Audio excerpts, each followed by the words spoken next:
Billionaire, divorced for 2 years, froze on the plane.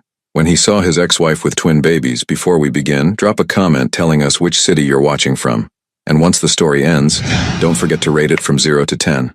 Oh, and make sure to follow our channel for more stories like this. Now, sit back and enjoy every detail. The San Francisco International Airport terminal buzzed with the familiar chaos of departing travelers, but Lachlan Pierce moved through it like a man immune to disorder. At 39, his 6'3" frame commanded attention even in a crowd of business travelers. His dark charcoal Tom Ford suit was perfectly tailored, emphasizing his broad shoulders and athletic build that he maintained through disciplined morning workouts. Sandy brown hair, styled with precision, caught the terminal's fluorescent lights, while steel gray eyes scanned his boarding pass with the same intensity he applied to billion-dollar contracts.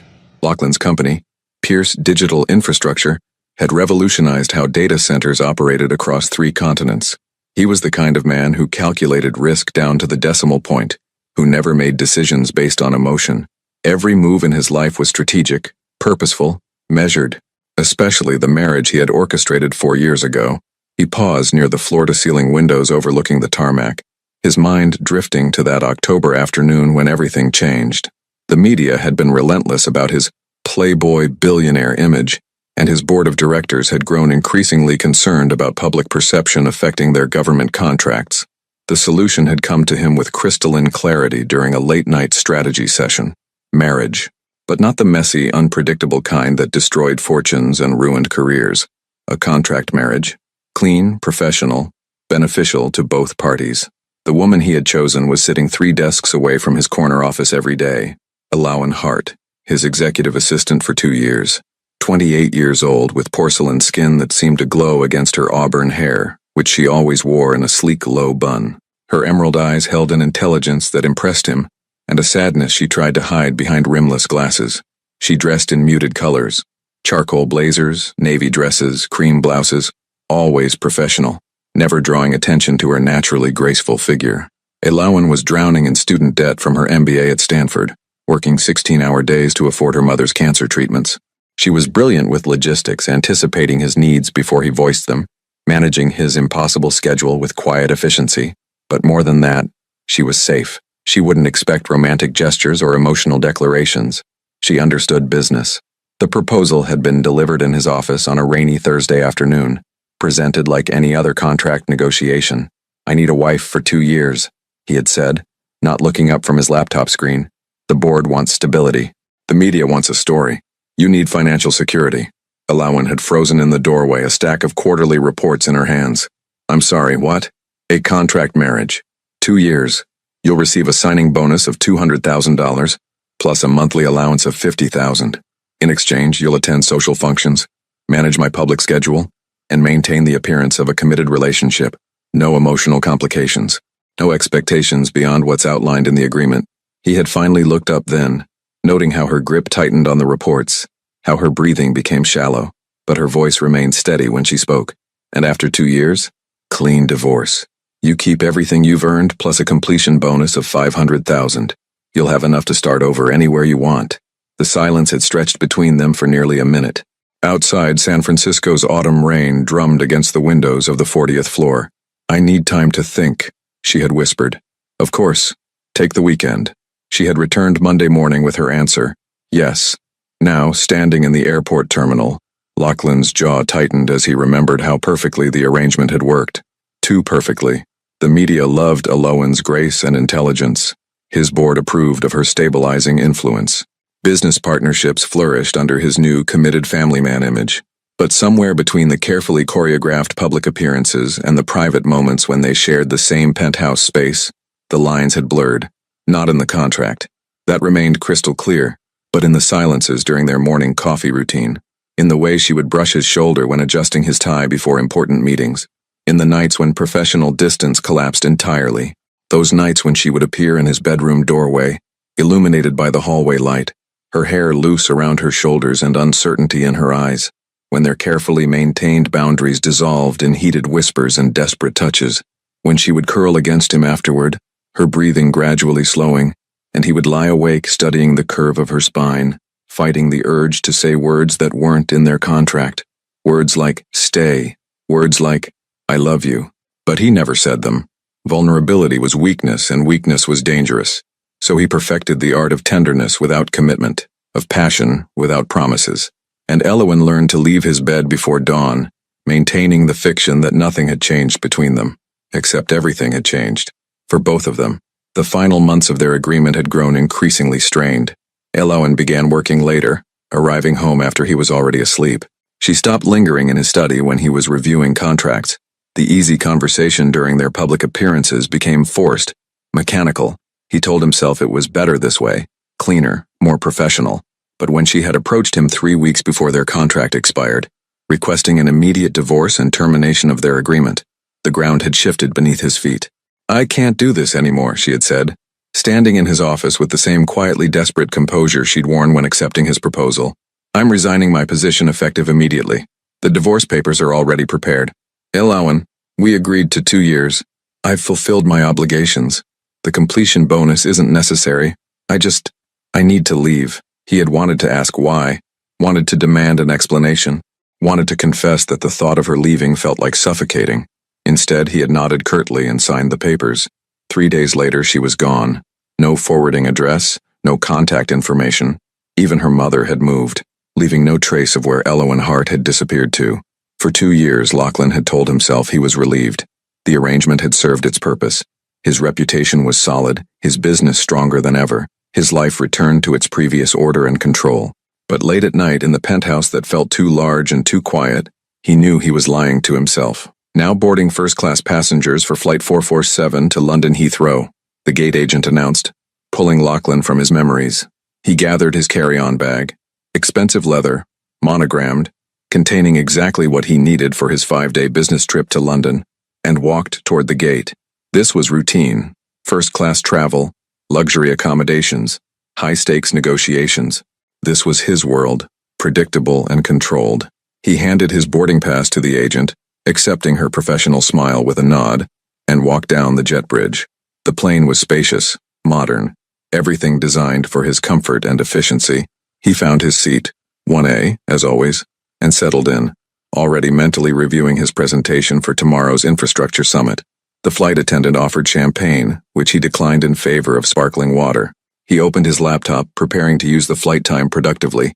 Around him, other first-class passengers settled into their seats, business travelers like himself, a few families beginning luxury vacations. But as he waited for takeoff, something made him glance across the aisle. His blood froze.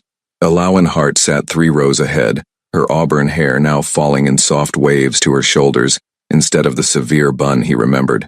She wore a simple cream sweater and dark jeans, casual in a way she'd never been during their marriage, but it was unmistakably her. The elegant curve of her neck, the way she tucked a strand of hair behind her ear, the careful grace of her movements. And in her arms she held 2 babies, twin infants perhaps a year old with sandy brown hair that caught the cabin lights in a way that made Lachlan's heart stop completely. One baby, a boy based on his blue outfit, was sleeping peacefully against her shoulder. The other, a girl in pink, was gazing around the cabin with wide, curious eyes. Gray eyes. Steel gray eyes that looked exactly like Lachlan's own. The mathematical precision that governed his life performed a calculation that shattered his world. 2 years since their divorce, plus 9 months. The timeline was perfect, devastating, absolute. Elowen must have felt his stare because she turned slightly, her emerald eyes meeting his across the cabin. For a moment that lasted forever, neither of them moved. No surprise crossed her features. Only the quiet resignation of someone who had always known this moment would come eventually. Then she turned away, adjusting the sleeping boy in her arms, and Lachlan realized he couldn't breathe. His children, his son and daughter, 15 months old, according to his brutal mental arithmetic, walking, probably saying their first words, learning to explore the world. And he had missed every moment.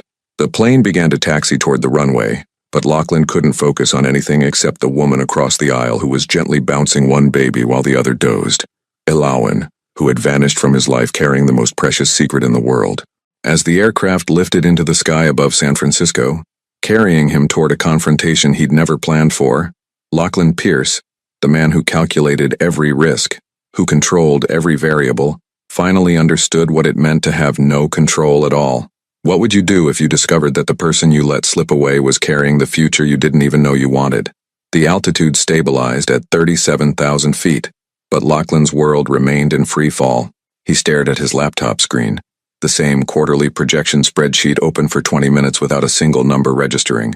Every few seconds, his eyes drifted to the seats ahead, where Elowen was quietly entertaining the twins. The little girl, his daughter, had begun to fuss, and Elowen's response was immediate and instinctive. She shifted the sleeping boy to one arm, while producing a small stuffed elephant from her carry-on bag. The girl's face lit up with pure joy, tiny hands reaching for the toy with the kind of uninhibited happiness that Lachlan had forgotten existed. Watching Elowen with their children was like witnessing a person he'd never met. Gone was the controlled professional woman who had managed his schedule with military precision.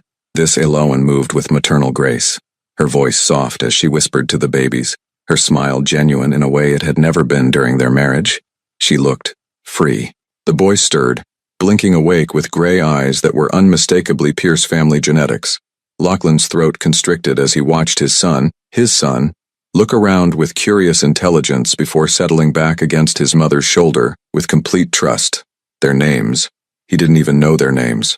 A flight attendant approached Elowen's seat. "Can I help with anything? Perhaps a bottle warming?" "No, thank you. They're fine for now." Elowen's voice carried the same measured politeness he remembered, but underneath was a weariness that hadn't been there before. The kind of bone-deep exhaustion that came from raising two children alone. Alone. Because he hadn't known they existed. Lachlan's hands clenched into fists. The rage building in his chest wasn't entirely directed at Elowen, though a significant portion was. How could she have kept this from him? How could she have disappeared, knowing she was carrying his children and never said a word? But the larger portion of his anger was reserved for himself, for the man who had been so terrified of vulnerability that he'd driven away the only woman who had ever mattered, for the coward who had hidden behind contracts and control instead of admitting that somewhere between their first business meeting and their last night together, he had fallen completely, desperately, in love. The cabin lights dimmed as the flight settled into its long journey across the Atlantic. Around them, passengers began settling in for sleep or quiet entertainment. Lachlan watched Elowen check her watch, then carefully arrange pillows and blankets to create a comfortable space for the twins. Her movements were efficient, but gentle, clearly practiced. She was a good mother. Of course she was. Elowen had always been nurturing beneath her professional exterior. He remembered how she would stay late to help overwhelmed junior associates, how she'd personally coordinate care packages for employees' sick family members, how she'd quietly paid for the office janitor's son's medical bills without telling anyone. The boy, who looked so much like Lachlan it was startling, began to whimper. Elowen immediately shifted, lifting him to check his diaper before realizing he was simply hungry.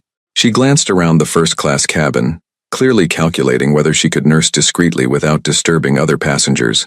Lachlan found himself half rising from his seat before catching himself. What was he going to do? Offer help? He had no idea how to care for infants. He'd never changed a diaper, never warmed a bottle, never soothed a crying baby. He was a stranger to his own children. The thought hit him like physical pain. Elowen managed to position herself so she could feed the boy while keeping the girl entertained with quiet songs. Even from his distance, Lachlan could hear her humming, a soft, melodic tune he didn't recognize. Her voice had always been beautiful, but this was different. This was the voice of a mother singing to her children, and it contained a tenderness that had never been directed at him. His phone buzzed with an incoming email, probably about tomorrow's London meetings, but he ignored it.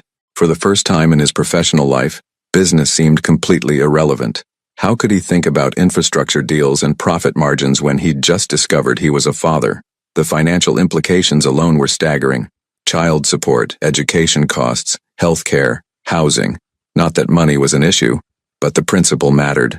These children were entitled to everything he could provide, and Elowen had been shouldering that responsibility alone for over a year. Where was she living? How was she supporting herself and two babies? The completion bonus from their divorce would have helped, but raising twins was expensive, especially if she was on her own. On her own. The phrase echoed in his mind like an accusation. During the darkest months after their divorce, when his penthouse felt like a mausoleum, and sleep came only with the help of expensive scotch, he'd hired private investigators to find her. Not to contact her. He'd told himself he just needed to know she was safe. But Elowen Hart had vanished as completely as if she'd never existed. No forwarding addresses, no employment records, no digital footprint. Either she'd changed her name or she'd become remarkably skilled at staying invisible. Now he understood why. She'd been protecting their children from a man who had proven himself incapable of emotional commitment. The girl began to cry, a soft, tired sound that immediately drew several passengers' attention. Elowen tried juggling both babies, but the logistics were clearly challenging in the confined airline seat. She looked exhausted, overwhelmed, and utterly alone. This time Lachlan didn't hesitate. He stood and moved toward her seat, his heart hammering against his ribs. Elowen. She looked up, and for a moment her carefully maintained composure cracked. He saw fear flash across her features. Not of him exactly, but of this conversation, this moment that had been inevitable since the day she'd left. Lachlan. Her voice was steady, but her arms tightened protectively around the babies. Could I help? He gestured awkwardly toward the crying girl. I realize I have no experience, but you look like you could use an extra pair of hands. For several heartbeats, she studied his face as if trying to read his intentions. The other first-class passengers were beginning to notice the interaction, their curious glances adding pressure to an already impossible situation. Finally, Elowen nodded. Her name is Celeste. She's just tired. Celeste. His daughter's name was Celeste. The name felt like a gift and a wound simultaneously. And him? Lachlan asked, settling into the empty seat beside Elowen. Kieran. She adjusted the boy against her shoulder. He's usually the calmer one, but flying disrupts their routine. Kieran and Celeste. Beautiful names thoughtfully chosen. Names he'd had no part in selecting. Carefully, tentatively, Lachlan reached for his daughter. Celeste looked at him with wide gray eyes, so like his own that it was almost painful, before deciding he was acceptable and settling against his chest with a soft sigh. The weight of her, the warmth, the complete trust she placed in him despite being a stranger, it unmade him entirely. This small person was half of him, created from his DNA, and she was perfect in a way that made his throat close with emotion. She likes you, Elowen observed quietly, and there was something complicated in her voice. Sadness, maybe, or regret. They're beautiful, Lachlan managed, his voice rougher than intended. Absolutely beautiful. They're good babies. Curious, smart. Kieran is already trying to walk, and Celeste loves books. She'll sit and listen to stories for an hour. The casual intimacy of her words, the everyday details of their children's personalities, hit him like a physical blow. 15 months of milestones, of first smiles and first words and first steps, and he'd missed all of it. Elowen, he began, but she cut him off with a slight shake of her head. Not here, she said softly, glancing around at the other passengers. Not now. She was right, of course. This conversation was too big, too important, too explosive for a crowded airplane. But holding his daughter, feeling her tiny fingers curl around his thumb, Lachlan knew that nothing would ever be the same. The plane flew through the night toward London, carrying 3 adults whose lives had just become irrevocably intertwined, and 2 babies who had no idea their world was about to change forever. The cabin had settled into the quiet rhythm of a red-eye flight. Most passengers were asleep, their reading lights dimmed, leaving only the soft blue glow of the emergency exit signs and the occasional flight attendant passing through with silent efficiency. But in row 3, sleep was impossible. Lachlan held Celeste against his chest, marveling at how naturally she had settled into his arms. Her tiny hand was fisted in his shirt, and her breathing had evened into the peaceful cadence of infant sleep. Every few minutes she would make a small sound, a contented sigh or a sleepy murmur, and his heart would contract with a fierceness that caught him off guard. Beside him, Elowen was gently patting Kieran's back, coaxing him toward sleep after his feeding. In the dim cabin lighting, her profile was achingly familiar yet subtly changed. The sharp angles of exhaustion had softened her features in some places, and carved deeper lines in others. Motherhood had transformed her in ways both beautiful and heartbreaking. You're staring, she said without looking at him, her voice barely above a whisper. I'm trying to understand, he replied just as quietly. How you could disappear, how you could keep this from me. Elowen's hand stilled on Kieran's back. For a long moment, the only sounds were the airplane's engines and the soft whisper of climate control. You really want to have this conversation now? She asked, finally turning to look at him. In the low light, her green eyes seemed luminous, but there was steel underneath. Here? I want to understand why my children don't know me. Something flickered across her face. Pain, maybe, or anger. Your children? The words were soft but pointed. 15 minutes ago, you didn't even know they existed. Because you never told me. Because you never gave me a reason to think you'd want to know. The accusation hung between them like a challenge. Lachlan felt his jaw tighten, his instinctive defensiveness rising. But Celeste shifted against his chest, making a small sound of protest at his sudden tension. and the reminder of her presence forced him to moderate his tone. "That wasn't your decision to make," he said carefully. Elowen's laugh was bitter and barely audible. "Wasn't it? Lachlan, in 4 years of working together and 2 years of marriage, you made it abundantly clear that emotions were inconvenient, that feelings were weakness. Do you honestly think I could have come to you, pregnant and terrified, and expected compassion?" The words hit him like physical blows, each one landing with devastating accuracy, because she was right, and they both knew it. "I found out I was pregnant 3 weeks after I left," she continued, her voice growing quieter as the admission cost her. "I was living in my car, eating ramen noodles for every meal, trying to figure out how to start over, and I was carrying twins from a man who had never once told me he cared about me." Living in her car. The image of Elowen, brilliant, graceful Elowen, homeless and pregnant, made his stomach lurch with shame. "You could have called. Could have what?" Her eyes flashed. "Could have come crawling back to ask for help from the man who treated our entire relationship like a business transaction. Could have given you another contract to manage, another problem to solve with money." Kieran stirred at the slight rise in her voice, and she immediately gentled her tone, resuming the soothing backpats. "I'm sorry, sweetheart," she murmured to the baby. "Mama's okay." The endearment, spoken with such natural love, cut through Lachlan's defensiveness more effectively than any argument could have. This woman had spent 15 months caring for his children alone, had built a life and a bond with them that he couldn't even comprehend. "Where have you been living?" he asked quietly. Elowen hesitated, as if debating whether to answer. "Portland. I have a small apartment above a bookstore. The owner, Mrs. Chen, has been incredibly kind. She lets me bring the babies to work sometimes."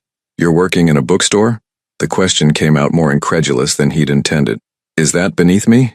Her tone was sharp again. "Sorry if it's not impressive enough for the ex-wife of Lachlan Pierce. That's not what I meant." He shifted Celeste more securely, noting how she instinctively curled closer to his warmth. "You have an MBA from Stanford. You could be running companies. With what childcare? What references?" Elowen's voice carried the exhaustion of someone who had fought battles he couldn't imagine. "I left our marriage with nothing but what was in our agreement. No work history I could claim. Being your wife doesn't exactly translate to a resume. And finding employment that pays enough to cover childcare for twins while being flexible enough to accommodate their needs. It's not as simple as you might think." The picture she was painting was devastating.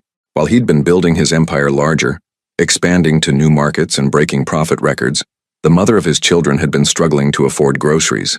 The completion bonus went to medical bills when Kieran had pneumonia at 6 months. She said flatly, "Premature babies have complications and insurance doesn't cover everything." Premature. Another piece of information that hit him like a punch. His children had been born early, had faced health challenges, had spent time in a NICU while he was completely oblivious to their existence. "How early?" he asked, his voice rough. 34 weeks. They were in the hospital for 3 weeks. Elowen's hand moved protectively to Kieran's head. "It was the hardest thing I've ever experienced.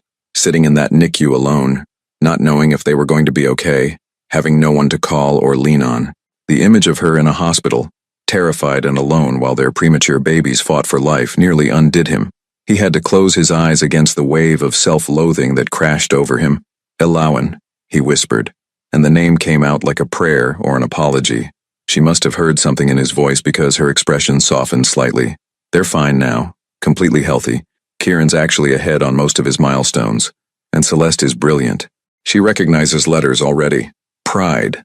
That's what he heard in her voice when she talked about their children's accomplishments. Pride and love and fierce protectiveness. Emotions he had no right to share but desperately wanted to. "What are you doing on this flight?" he asked. "Where are you going?" For the first time, Elowen looked uncertain. We're moving to London. Temporarily. Mrs. Chen has a sister who owns a small publishing house there. She offered me a position, editorial assistant with the possibility of working from home some days. It's not much, but it's a start." London. She was moving to London, the same city he was flying to for business. The coincidence seemed impossible, but then again, fate had already proven it had a twisted sense of humor. For how long? 6 months initially. Maybe longer if it works out. She studied his face carefully. "Why?" Before he could answer, Celeste stirred in his arms, her small face scrunching as she began to wake. Without thinking, Lachlan found himself gently bouncing her, his hand rubbing circles on her tiny back the way he'd seen Elowen do. To his amazement, it worked. Celeste settled back into sleep with a contented sigh. "She likes you," Elowen observed again, and this time there was something wistful in her voice. She doesn't know any better, Lachlan replied, but there was no bitterness in it. Just truth. Maybe that's for the best.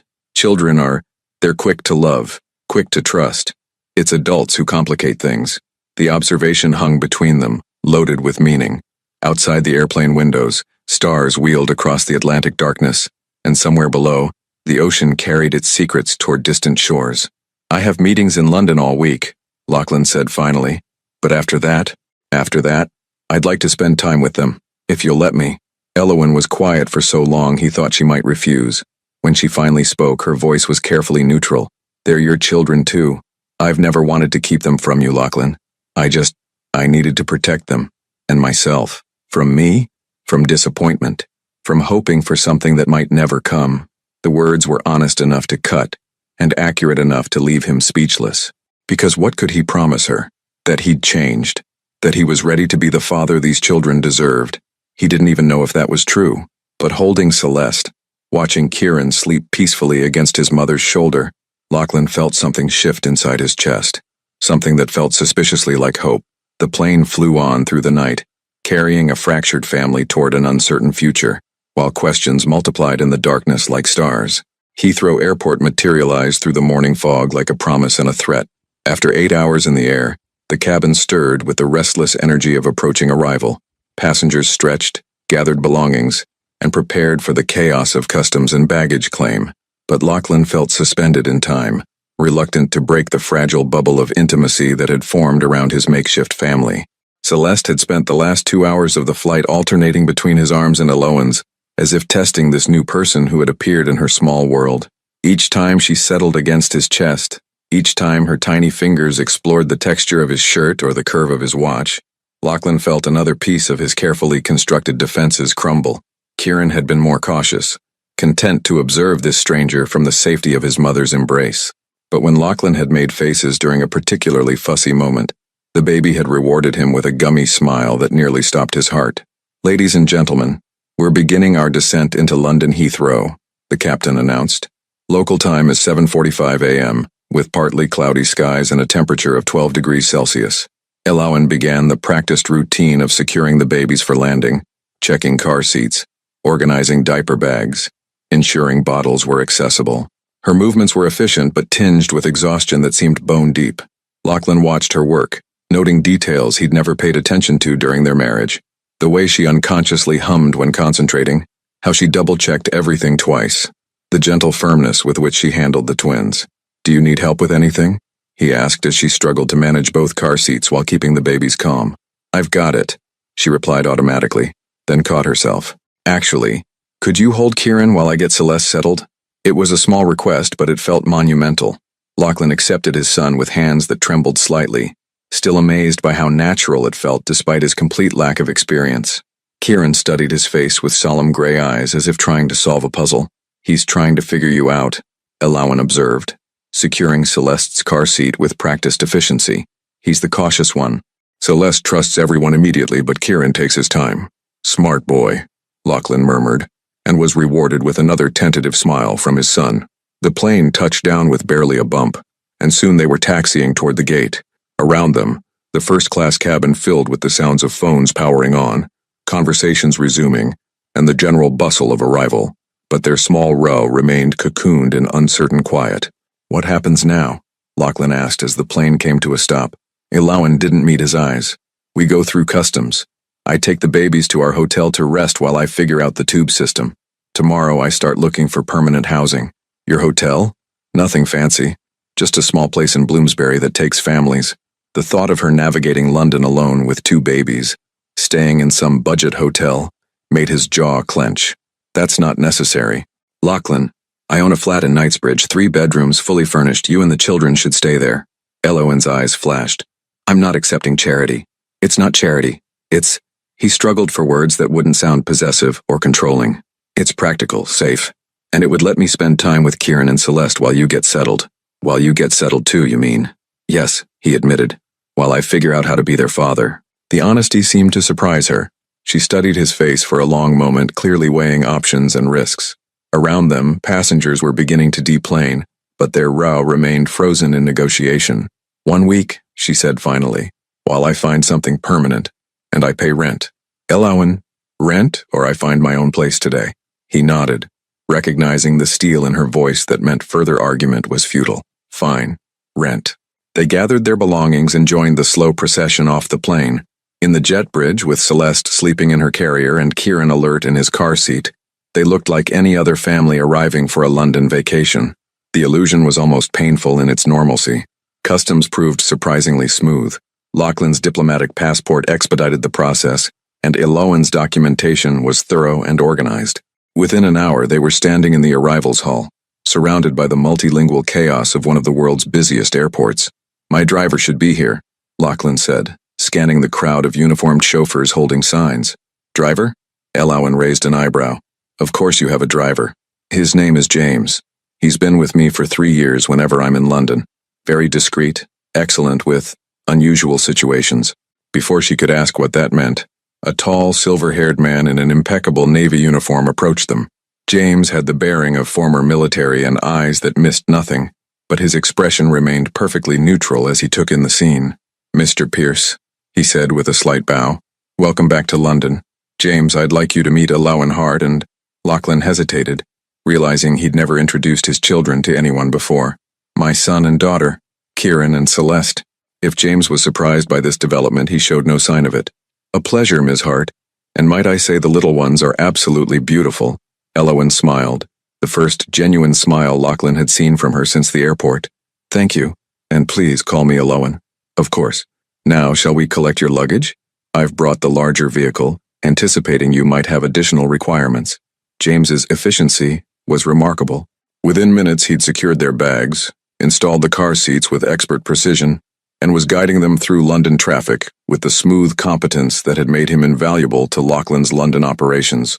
In the back seat, Lachlan found himself hyper-aware of every detail. The way morning light caught the auburn highlights in Elowen's hair, how she unconsciously reached to check on each baby every few minutes, the quiet contentment of his children as they watched the city pass by their windows. First time in London? James asked Elowen through the intercom. Yes, though I've read about it extensively. I studied abroad in college but never made it here. Where did you study? Lachlan asked, realizing there were vast gaps in what he knew about her life before she'd become his assistant. Florence, art history, and literature. I spent a summer living above a tiny bookshop near the Ponte Vecchio, helping the owner catalog her collection in exchange for room and board. The image of a younger Elowen in an Italian bookshop, surrounded by centuries-old texts and Renaissance art, was both enchanting and heartbreaking. How had he worked beside her for 4 years without knowing these essential details about who she was? That sounds magical, he said softly. It was. It's actually where I fell in love with rare books and publishing. Mrs. Chen reminds me of Signora Benedetti, the way she treats books like living things that deserve respect and care. Kieran began to fuss, and Elowen automatically reached into her bag for a bottle. But the motion jostled Celeste, who had been dozing, and suddenly both babies were crying in the confined space of the car. I'm sorry, Elowen said, trying to manage both children while trapped by her seatbelt. They're just tired and overwhelmed. Here, Lachlan said, unbuckling his own seatbelt and shifting to help. I've got Celeste. For the next 10 minutes, they worked together to soothe the twins, Lachlan holding and gently bouncing Celeste while Elowen fed Kieran. It was chaotic and stressful and completely natural, as if they'd been co-parenting for years instead of hours. You're getting better at this, Elowen observed as Celeste settled into sleep against his shoulder. Beginner's luck.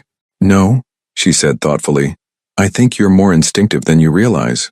The compliment, small as it was, felt like absolution. They pulled up outside an elegant Georgian townhouse in Knightsbridge, its black door gleaming in the morning light. James efficiently unloaded their luggage while Lachlan fumbled with unfamiliar car seat latches, eventually succeeding in freeing a now awake and curious Kieran. Welcome home, he said to Elowen, then caught himself. Welcome to London. But she was staring up at the building with something close to panic. Lachlan, I can't afford this. The rent is whatever you think is fair. This building probably costs more per month than I make in a year. Then you'll pay what you can and I'll consider the rest an investment in my children's safety and comfort. Before she could protest further, the front door opened to reveal Mrs. Harrison, the building's concierge, a formidable woman in her 60s who managed Lachlan's flat with military precision. Mr. Pierce, she said warmly, then her eyes shifted to Elowen and the babies. And you must be our new residents. How wonderful. I've prepared the flat with everything I thought you might need for the little ones. Lachlan blinked in surprise. He'd called ahead to say he was bringing guests, but he hadn't specified. James mentioned there would be babies. Mrs. Harrison explained with a knowing smile. I took the liberty of arranging cribs, a high chair, some basic supplies. I hope that's acceptable. Looking at Elowen's stunned expression, at his children taking in their new surroundings with wide eyes, at this community of people who had instantly mobilized to welcome his family, Lachlan felt something shift in his chest. For the first time in his adult life, his carefully controlled world was spinning into beautiful chaos, and he was discovering he didn't want to stop it. The Knightsbridge flat was a testament to understated luxury. Floor-to-ceiling windows overlooking Hyde Park, cream silk wallpaper, antique furniture that whispered of old money and older taste. But as Elowen stepped inside carrying Celeste, the opulence felt more like an accusation than a welcome. Mrs. Harrison had indeed thought of everything. The spare bedroom had been transformed into a nursery with matching cribs, a changing station, and shelves lined with age-appropriate toys. The kitchen gleamed with new high chairs, bottle warmers, and enough baby supplies to stock a small store. This is too much, Elowen whispered, setting Celeste's carrier down carefully. It's practical, Lachlan replied, though even he seemed overwhelmed by the thoroughness of the preparations. Mrs. Harrison is efficient. Kieran had fallen asleep during the car ride, and remained blissfully unconscious as Lachlan transferred him to one of the cribs. The sight of his son in the elegant nursery, this child who had spent his first year in a cramped Portland apartment, created a complicated knot in Lachlan's chest. I should let you rest, he said, hovering uncertainly in the doorway. I have meetings starting at noon, but I could cancel. Don't. Elowen's voice was sharp with exhaustion. We need time to adjust, and you need time to think about whether this is really what you want. What I want? Children change everything, Lachlan. Not just your schedule or your living space. Everything. Your priorities, your sleep, your freedom, your heart. And once you're in their lives, you can't take it back without devastating them. The warning hit him like a challenge. You think I'm going to walk away? I think you've never had to put anyone else's needs before your own. And I think when you realize what that actually means, the 3 a.m. feedings, the tantrums, the way they'll need you even when it's inconvenient, you might discover this isn't the life you want. Before he could respond, Celeste woke with a sharp cry that quickly escalated to a full wail. Elowen moved immediately to soothe her, but the baby was inconsolable, her tiny face red with distress. She's overstimulated, Elowen explained, bouncing Celeste gently. New place, new smells, disrupted routine. This might take a while. As if summoned by his sister's cries, Kieran woke and added his voice to the chaos. Within minutes, both babies were screaming with the particular intensity that only overtired infants could achieve. Lachlan watched Elowen try to manage both children, her movements growing more frantic as nothing seemed to work. Dark circles shadowed her eyes, and her hands shook slightly with fatigue. Let me help, he said, reaching for Kieran. You have meetings. Forget the meetings. The next 3 hours were a masterclass in humility. Every time they managed to calm one baby, the other would start crying. Kieran rejected every bottle Lachlan offered, seeming to sense his inexperience. Celeste refused to be put down, clinging to Elowen with desperate fingers. By the time both children finally fell into exhausted sleep, Lachlan felt as though he'd run a marathon. His expensive shirt was stained with spit-up, his hair disheveled, and his usual composure completely shattered.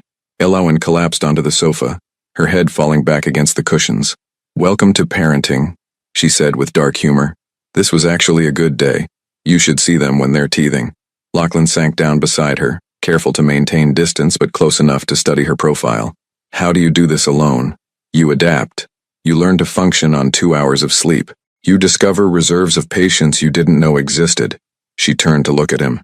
You also cry a lot, especially in the beginning. I'm sorry. For what? For not being there. For making you face this alone. For being too much of a coward to realize what I was losing when you left. Elowen was quiet for a long moment, her green eyes searching his face. You're saying that now, while they're asleep and angelic. But Lachlan, this isn't a business deal you can optimize. It's not a problem you can solve with money or strategy. Some days they'll hate you. Some days you'll question every decision you've ever made, and you'll have to show up anyway every single day for the next 18 years. I know. Do you? Because the man I married had contingency plans for his contingency plans. He needed control, predictability, guaranteed outcomes, Children offer none of those things.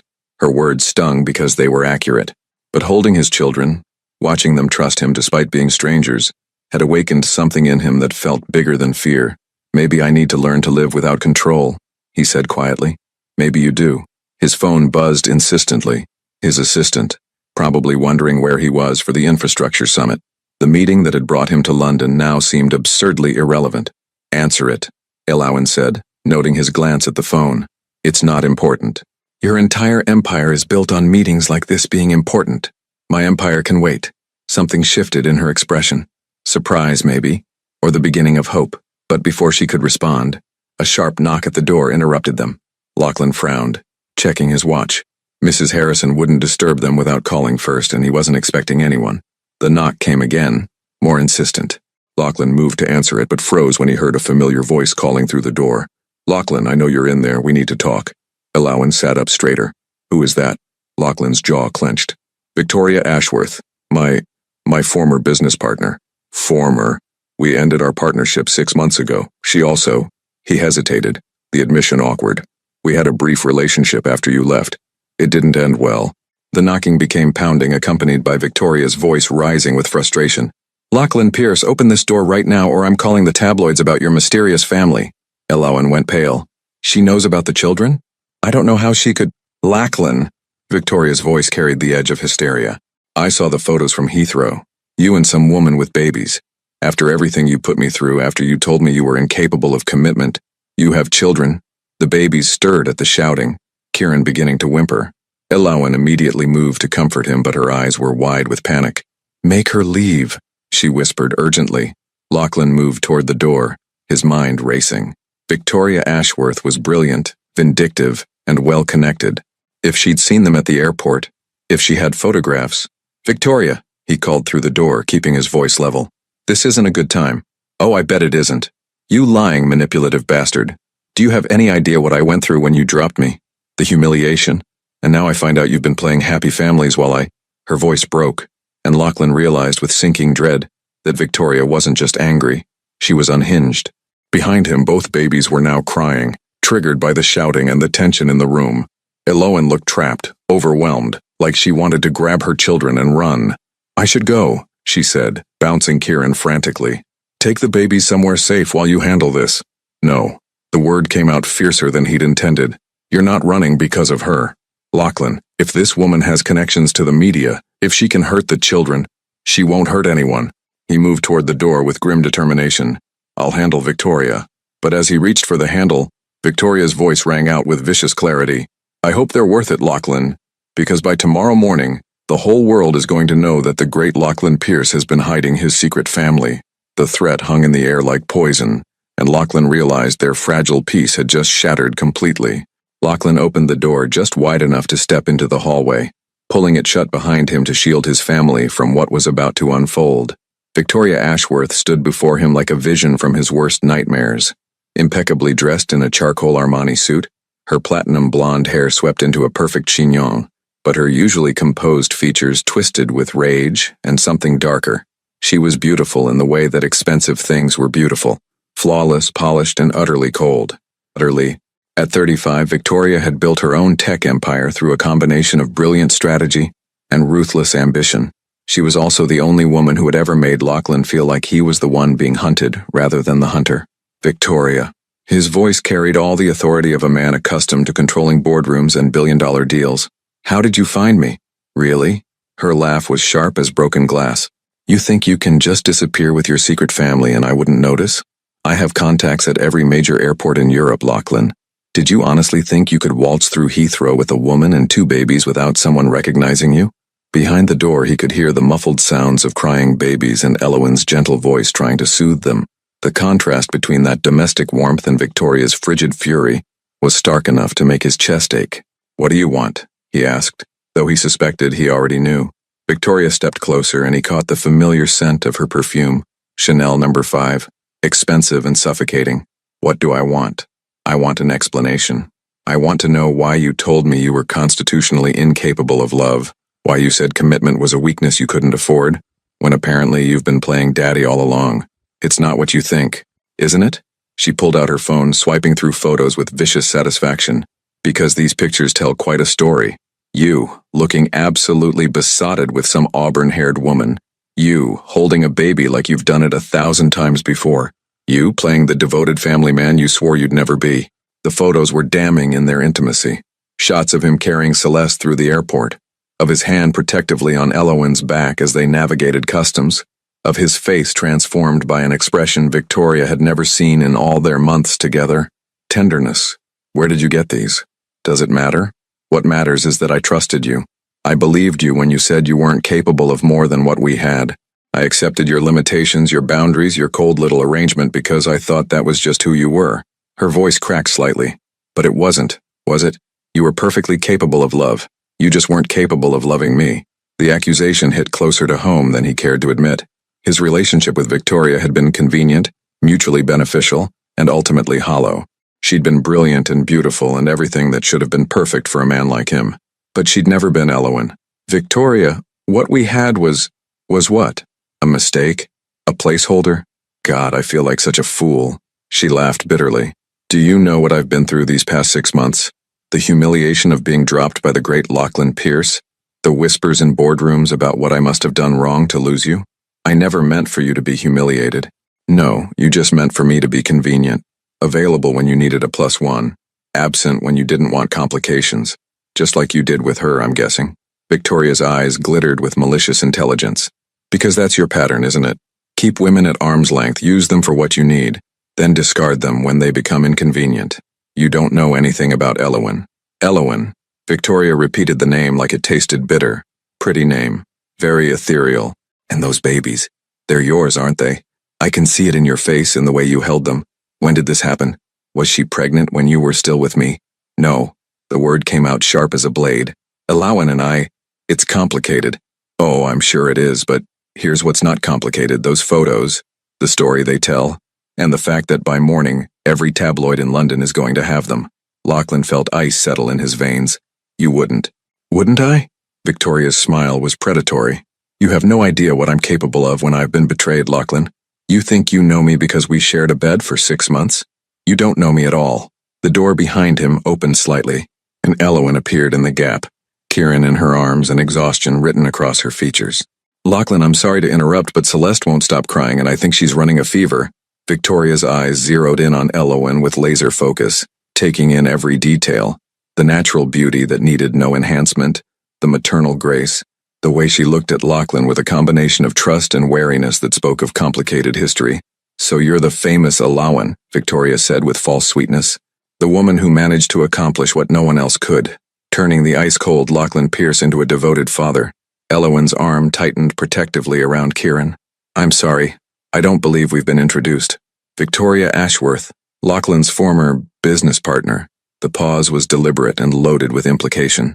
Current crisis, Lachlan interjected firmly. Elowen, go back inside. I'll be there in a moment. But Victoria wasn't finished. Tell me, Elowen, how long have you known Lachlan? Because I'm trying to figure out the timeline here.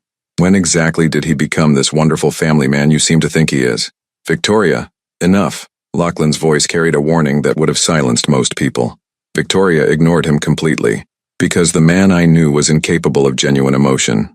Charming, yes. Passionate, absolutely. But love? Commitment? The kind of devotion that creates families? She laughed cruelly. That man didn't exist. So either you've performed some kind of miracle, or you're about to learn some very painful truths about the father of your children. Elowen went very still, and Lachlan could see the fear creeping into her eyes. Not fear of Victoria, but fear that these venomous words might contain some element of truth. What does she mean? Elowen asked quietly. She means nothing. She's angry and trying to cause trouble. Am I? Victoria pulled out her phone again. Because I have 6 months of messages here, Elowen. Messages where Lachlan explained in great detail why he could never be what I wanted. Why emotional attachments were weakness. Why he had no interest in children or family, or any of the things normal people value. Show her, Victoria continued, scrolling through her phone. Show her the text where you said, and I quote, "Love is a luxury I can't afford and a risk I won't take." Or this one, "Children represent chaos and unpredictability. Everything I've spent my life avoiding." Each quoted message hit Elowen like a physical blow.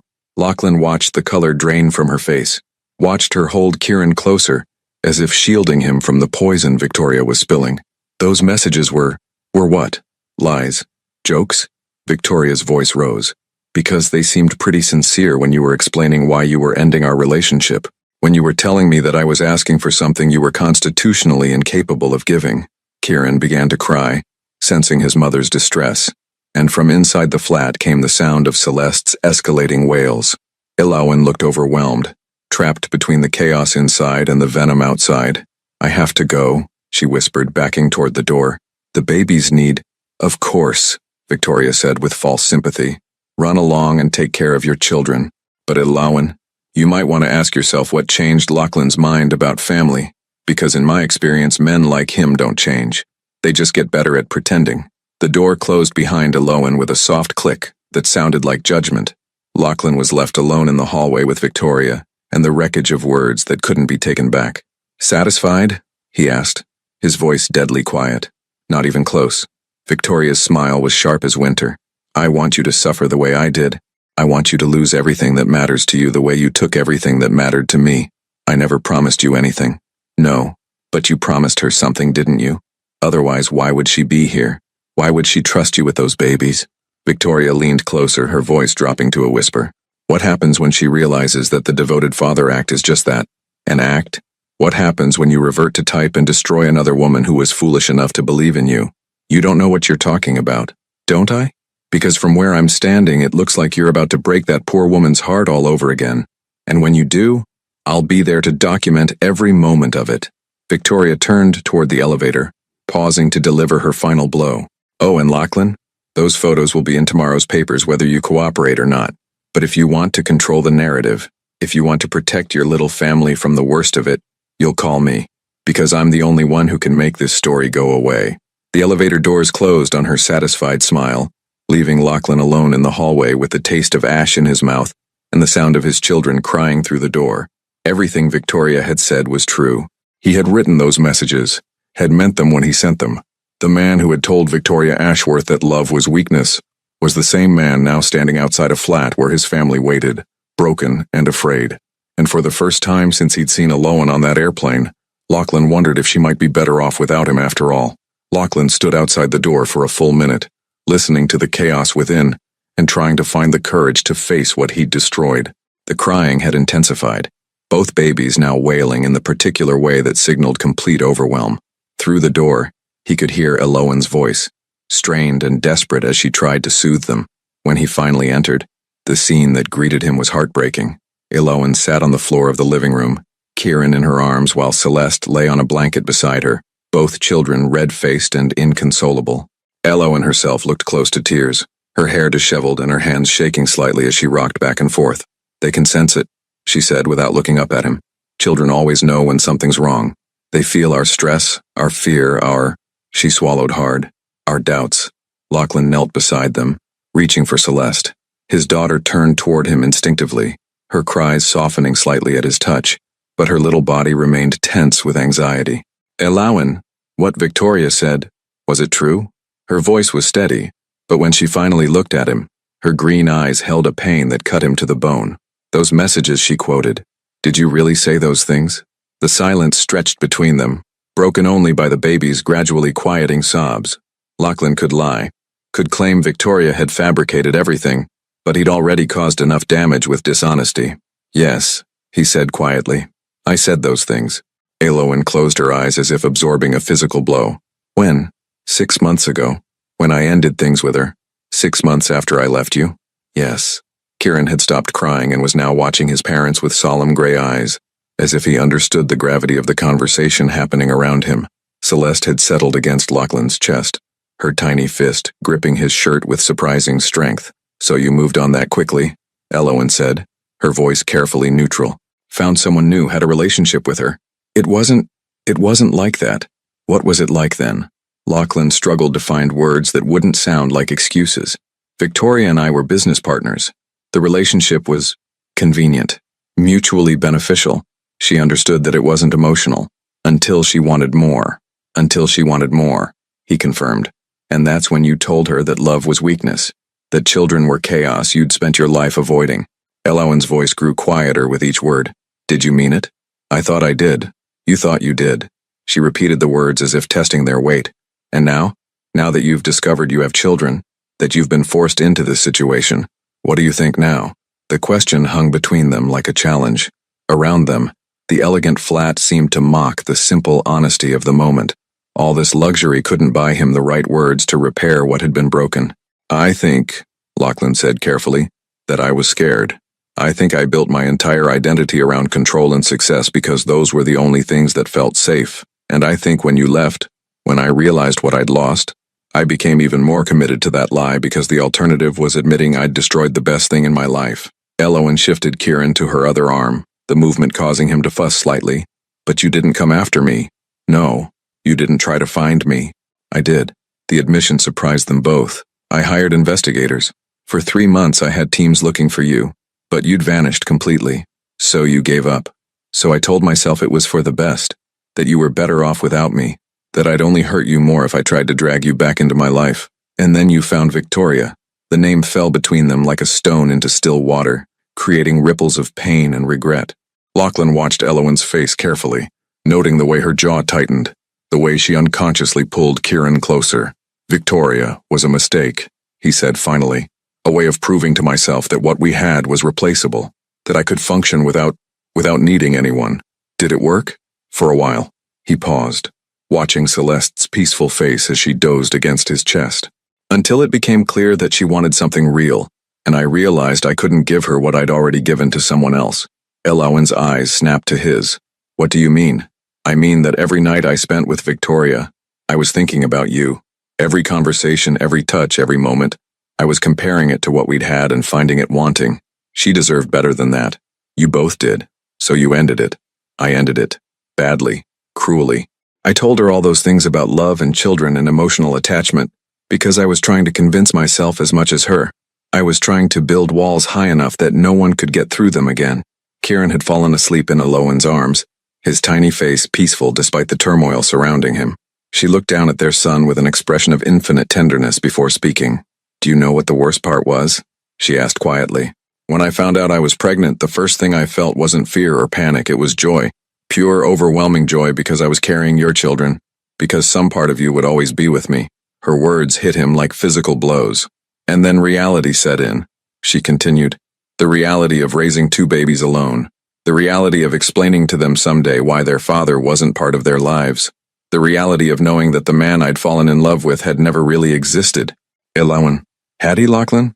Because the man I married, the man I shared those nights with, was any of that real? Or was I just another convenient arrangement? Another way for you to maintain your image while keeping your heart safely locked away? The question stripped away every defense he'd ever built, every carefully constructed wall between his public persona and his private truth. In her eyes he saw not accusation but genuine confusion, as if she truly didn't know whether their entire relationship had been a performance. It was real, he said, his voice rough with emotion.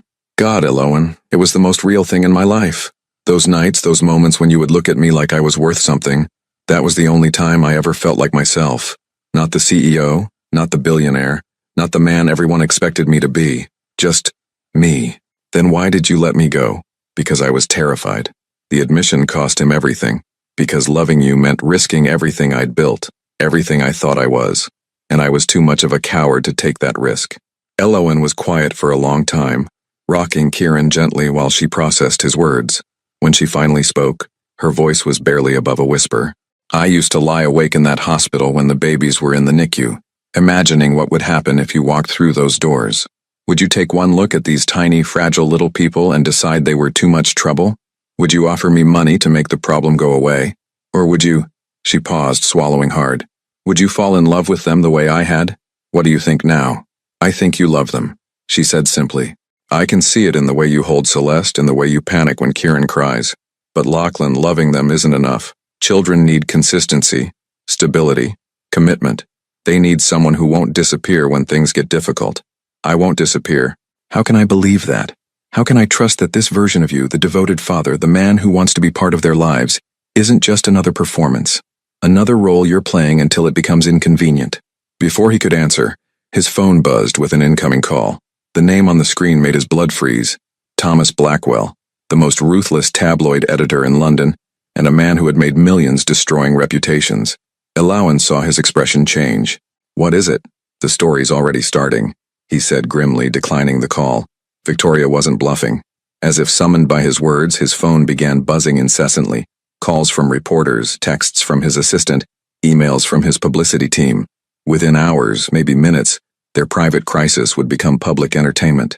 Elowen looked down at their sleeping children, her face pale with a new kind of fear. "They're going to tear us apart, aren't they? The media, the publicity. They're going to turn our lives into a circus. I won't let that happen. How? How can you stop it?" Lachlan looked at his daughter sleeping peacefully in his arms, at his son trusting completely in his mother's embrace, and felt something crystallize in his chest, a clarity he'd never experienced before, a certainty that cut through every doubt and fear. "By telling the truth," he said, "all of it, before Victoria can twist it into something ugly." Elowen stared at him in shock. "You want to go public? Tell them about the contract marriage? About the divorce? About the children?" "I want to control the narrative before someone else does. I want to protect you and Kieran and Celeste from the worst of it." "And what about your reputation? Your business, everything you've built?" Lachlan met her eyes, and for the first time since she'd known him, she saw no calculation there, no strategic planning, just raw, honest emotion. "None of it matters if I lose you again," he said. "None of it matters if my children grow up thinking their father was ashamed of them." Outside, London traffic hummed through the windows, and somewhere in the city, Victoria Ashworth was probably watching the chaos she'd unleashed with satisfaction. But in the quiet of the nursery, surrounded by the evidence of their complicated love, Lachlan Pierce was finally ready to stop hiding from the truth. The press conference was set for the Langham Hotel's grand ballroom, neutral territory that would prevent the media circus from descending on their temporary home. In the 6 hours since Lachlan had made his decision, his publicity team had worked with military precision to arrange what they were calling a personal statement regarding recent speculation. But as Lachlan stood in the hotel's preparation room, adjusting his tie for the third time, he felt none of his usual pre-presentation confidence. This wasn't a business deal or a strategic announcement. This was his life, his family, his heart laid bare for public consumption. Elowen sat in the corner, Celeste sleeping peacefully in her arms while Kieran played quietly with blocks on the carpet. She'd been silent during most of the preparations, speaking only to coordinate childcare arrangements and to request that James bring her something appropriate to wear. The simple navy dress she'd chosen was elegant but understated, nothing that would draw attention away from what needed to be said. "The room is full," Margaret Chen, his head of public relations, announced as she entered. "All major UK outlets, several American networks, and about a dozen international correspondents. They're expecting blood in the water." "Then we won't disappoint them," Lachlan replied grimly. Margaret glanced nervously at Elowen and the children. "Sir, I have to ask one more time. Are you certain about this approach? We could issue a simple statement confirming the children's existence, provide minimal details, and let it die down naturally. This level of disclosure is necessary," Lachlan finished. "Victoria Ashworth has weaponized half-truths and speculation. The only way to disarm her is with complete transparency. And what about Ms. Hart? Have you considered what this exposure will mean for her and the children?" Elowen looked up from Celeste, her green eyes meeting Margaret's concerned gaze. "I've spent 15 months hiding," she said quietly, "from the world, from the truth, from the possibility that my children might never know their father. Maybe it's time to stop running." Kieran looked up at the sound of his mother's voice, offering her one of his blocks with a gummy smile that made Lachlan's heart contract. In a few minutes, that sweet, innocent face might be splashed across every newspaper in Europe. The thought made him physically ill. "Last chance to change your mind," he said to Elowen. "Is that what you want? For me to change my mind? I want you to feel safe. I want our children to be protected. They can't be protected from the truth forever, Lachlan. And maybe it's time for the world to see that even powerful men can be human." Margaret's phone buzzed. 5 minutes, she announced. "The podium is set up for 2 as requested. Are you both ready?" Lachlan nodded, but as they prepared to leave, Elowen caught his arm. "What if this backfires?" she asked quietly. "What if telling the truth just makes everything worse?" "Then we'll face it together," he replied, and meant it. The ballroom was a sea of camera flashes and expectant faces. Every major media outlet seemed to be represented, their reporters armed with notepads and knowing smirks. In the front row, Lachlan spotted Thomas Blackwell from the mirror, his expression hungry with anticipation. As they took their places at the podium, Lachlan at the microphone, Elowen slightly behind him, the room fell silent with predatory attention. This was the moment everyone had been waiting for. the unraveling of one of Britain's most private billionaires. Ladies and gentlemen, Lachlan began, his voice carrying the authority of a man accustomed to commanding attention. Thank you for coming on such short notice. I've called this conference to address recent speculation about my personal life and to set the record straight about matters that have been misrepresented in the press. A hand shot up immediately, but Lachlan held up his own to forestall questions. I'll take questions after I've made my statement. What I have to say requires context, and I ask for your patience as I provide it. He glanced back at Elowen, drawing strength from her steady presence, then turned back to face the wall of cameras and skeptical faces. 4 years ago, I made a business proposition to my executive assistant, Elowen Hart. I proposed a contract marriage, a legal arrangement that would benefit both of us professionally and financially, with clearly defined terms and a specific duration. The room erupted in murmurs and camera clicks. This wasn't what they'd expected. Most had assumed some sort of secret love affair or hidden scandal. The arrangement was purely transactional, Lachlan continued, his voice growing stronger. Ms. Hart needed financial security to handle family medical expenses and student debt. I needed the stability that marriage provided for my public image and business relationships. We agreed to 2 years, after which we would divorce amicably and go our separate ways. But that's not what happened, a reporter called out. No, Lachlan agreed. That's not what happened. Because somewhere between the contract signing and the expiration date, something unexpected occurred. I fell in love with my wife. The admission sent a ripple of surprise through the room. This wasn't the cold business story they'd come for. This was personal, raw, human. The problem, Lachlan continued, was that I was too afraid to admit it. Too terrified of vulnerability to tell the woman I loved how I felt. So I maintained the fiction that our relationship was purely professional, even as we shared moments of genuine intimacy, even as I felt my world shifting around her presence in my life. He paused, swallowing against the tightness in his throat. 3 weeks before our contract expired, Elowen asked for an immediate divorce. She left our marriage, left her job, and disappeared from my life completely. And I let her go because I was too much of a coward to fight for what mattered most. Why are you telling us this now? Thomas Blackwell called out. What's changed? Lachlan looked back at Elowen again, seeing the tears she was trying to hide, the way her hands trembled slightly as she listened to him lay their story bare. What's changed? He said, turning back to the room. Is that yesterday, I discovered that my ex-wife has been raising my children alone for the past 15 months. Twin babies, a son and daughter, who were born after our divorce, who have spent their entire lives not knowing their father existed. The room exploded. Reporters leaped to their feet, shouting questions. Camera flashes going off like lightning. The revelation was bigger than anyone had anticipated. Ms. Hart, a voice called out over the chaos. Why didn't you tell him about the pregnancy? Elowen stepped forward to the microphone, her voice soft but clear enough to cut through the noise. Because, she said, I was afraid he would see them as another contract to manage, another problem to solve with money rather than love, and because I couldn't bear the thought of my children growing up feeling like obligations rather than blessings. Are you together now? Another reporter shouted. We're... Elowen glanced at Lachlan, uncertainty flickering across her features. We're learning how to be parents together, learning whether the love we shared was real enough to build a family on. Mr. Pierce, Thomas Blackwell stood, his voice carrying over the crowd. Sources suggest this reunion wasn't entirely voluntary, that you were forced into this situation by circumstance rather than choice. How do we know this isn't just another business arrangement? The question hung in the air like a challenge. This was the moment of truth, the chance to retreat into safe, sanitized responses or to risk everything on honesty. Lachlan looked out at the room full of skeptical faces, then back at Elowen, who was watching him with something like hope in her eyes. You want to know if this is real? He asked, stepping away from the podium to stand beside her. You want to know if my feelings for this woman and our children are genuine? He took Elowen's hand, feeling her fingers tremble in his. 4 days ago, I thought I had everything a man could want. Money, power, success, respect. I thought I was complete. But holding my daughter for the first time, watching my son smile, seeing the woman I love struggle alone with burdens I should have shared, I realized I've been living half a life. His voice grew stronger, more certain. I realized that all the money in the world can't buy you the sound of your child laughing. All the power in the world can't give you the peace of knowing you're exactly where you belong.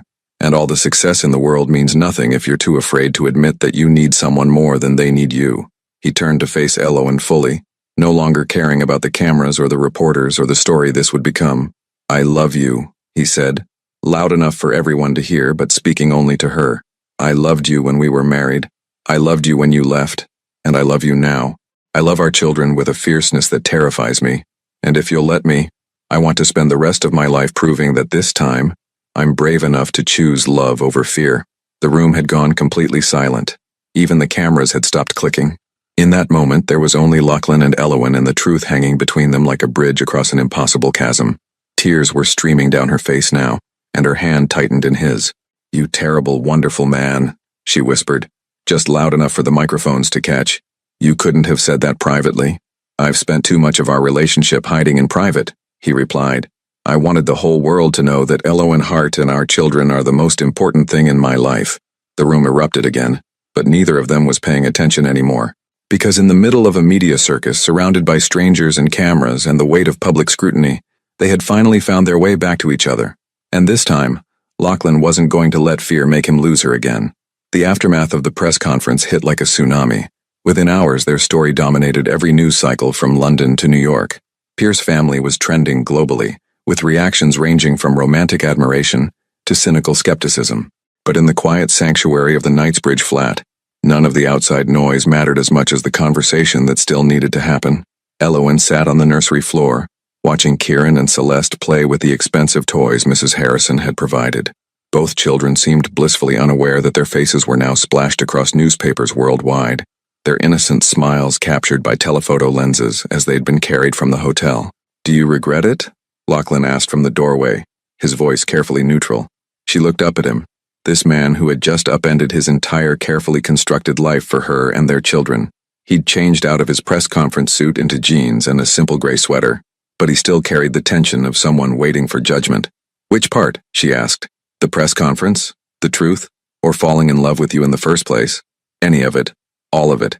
Elowen considered the question while Celeste crawled over to her, pulling herself up on unsteady legs to demand attention.